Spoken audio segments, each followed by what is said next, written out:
नमस्कार, मैं हूं आपके साथ सोनिया चौहान। टोटल टीवी पर आप सभी का स्वागत है। चलिए बुलेटिन की शुरुआत करते हैं एक बड़ी खबर के साथ। बड़ी खबर आपको बता दें, महाराष्ट्र झारखंड में मतदान जारी। बड़ी जानकारी आपको बता रहे हैं, महाराष्ट्र में सभी 288 सीटों पर डाले जा रहे वोट। झारखंड में दूसरे चरण में 38 सीटों पर मतदान जारी। कई दिग्गजों की किस्मत लगी दांव पर, बड़ी जानकारी आपको बता रहे हैं। और ऐसे में पीएम मोदी ने लोगों से मतदान करने की अपील की है। महाराष्ट्र झारखंड में मतदान जारी है और ऐसे में महाराष्ट्र में सभी 288 सीटों पर डाले जा रहे वोट। और ऐसे में झारखंड में दूसरे चरण में 38 सीटों पर मतदान। कई दिग्गजों की किस्मत दांव पर लगी और प्रधानमंत्री नरेंद्र मोदी ने मतदान करने की अपील की है।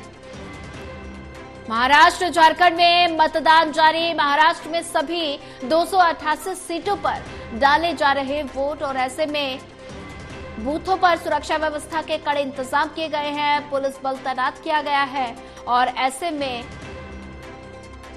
प्रशासन की पैनी नजर बूथों पर नजर आ रही है। अगर बात की जाए, प्रधानमंत्री नरेंद्र मोदी ने ट्वीट कर सभी से मतदान करने की अपील भी की है। और वहीं इसी खबर पर ज्यादा जानकारी साझा करने के लिए हमारे साथ असिस्टेंट एडिटर ललित कांडपाल जुड़ चुके हैं। ललित, महाराष्ट्र झारखंड में मतदान जारी है और ऐसे में अगर बात की जाए तो महाराष्ट्र में 288 सीटों पर वोट डाले जा रहे हैं। बूथों पर सुरक्षा व्यवस्था के क्या कुछ इंतजाम? सोनिया, सुरक्षा व्यवस्था के काफी बड़े इंतजामात हैं और बड़ी संख्या में जो है दोनों राज्यों में जो है सुरक्षा बलों को लगाया गया है और सुरक्षा बल लगातार नज़र बनाए हुए हैं। इस वक्त महाराष्ट्र में 288 सीटों पर और झारखंड में जो है 34 सीटों पर जो है मतदान हो रहा है। और इस पूरे चुनाव के सिनारियो को अगर देखा जाए तो इसमें पहली बार ऐसा हो रहा है कि अब तक हम देखते थे सामान्य तौर पर एक तरफ भारतीय जनता पार्टी होती थी, उसके साथ उद्धव गुट हुआ करता था जी। उद्धव शिवसेना हुआ करती थी और दूसरी तरफ एनसीपी और कांग्रेस चुनाव लड़ा करते थे जी। लेकिन इस बार हम देख रहे हैं कि जिस तरीके का महाराष्ट्र का सियासी घटनाक्रम बदला कुछ साल पहले, उसके बाद अब जो है इस बार 3 दल उस तरफ हैं, 3 दल इस तरफ हैं। तो काफी बड़ी गहमा गहमी है। 288 सीटों पर उम्मीदवारों के भाग्य का फैसला होना है और कई जगह से तस्वीरें भी आ रही हैं मतदान की। मतदान शुरू हो चुका है, कई जगह बहुत अच्छा रिस्पांस देखने को मिल रहा है, जबकि कई जगहों पर जो है कोई बहुत अच्छा रिस्पांस नहीं है।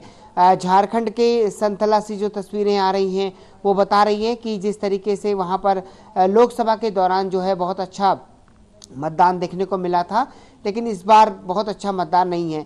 तो कुल मिलाकर अगर देखा जाए तो आज एक बड़ा चुनाव है और 2 राज्यों का एक तरह से लोग जो है पूरी तरह से फैसला कर देंगे। जी ललित कांडपाल, अगर बात की जाए तो महाराष्ट्र और झारखंड में दोनों राज्यों में चुनाव की प्रक्रिया लगातार जारी है और ऐसे में अगर बात की जाए तो सभी बूथों पर इंतजाम भी किए गए हैं। ऐसे में महिलाओं के लिए पिंक बूथ कितने बनाए गए हैं? बड़ी संख्या में पिंक बूथ बनाए गए हैं। इसके अलावा मॉडल बूथ भी बनाए गए हैं जहां पर कि सभी तरह की पूरी व्यवस्थाएं की गई हैं। ये मॉडल बूथ का जो कॉन्सेप्ट है ये चुनाव आयोग हर जगह करता है और इस बार जो है महाराष्ट्र और झारखंड में भी किया गया है। और सबसे अहम बात अगर देखी जाए सोनिया, तो जिस तरीके से कल जो है कैश कांड हुआ है, उसके बाद आज जो है जिस तरीके का वोटिंग हो रही है, इसका जो है इम्पैक्ट अगर देखा जाए तो कितना इम्पैक्ट पड़ेगा ये बहुत ही अहम होगा, क्योंकि बड़ा एक घटनाक्रम कल हुआ था। उसके बाद जिस तरीके की परिस्थितियां पैदा हुई, चुनाव आयोग ने 3 एफआईआर दर्ज की हैं। भारतीय जनता पार्टी की ओर से ये स्पष्ट भी किया गया कि जो विनोद तावड़े का जिस एफआईआर में नाम है, वो जो एफआईआर है वो उसमें उनका नाम कैश फॉर कांड के लिए नहीं है, कैश फॉर वोट के लिए नहीं है, बल्कि वो चुनाव आयोग की अनुमति के बावजूद जो है चुनाव की मीटिंग करने को लेकर है।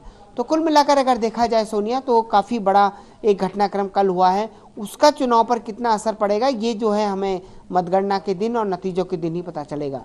जी, ललित कांडपाल, ज्यादा जानकारी साझा करने के लिए आपका धन्यवाद।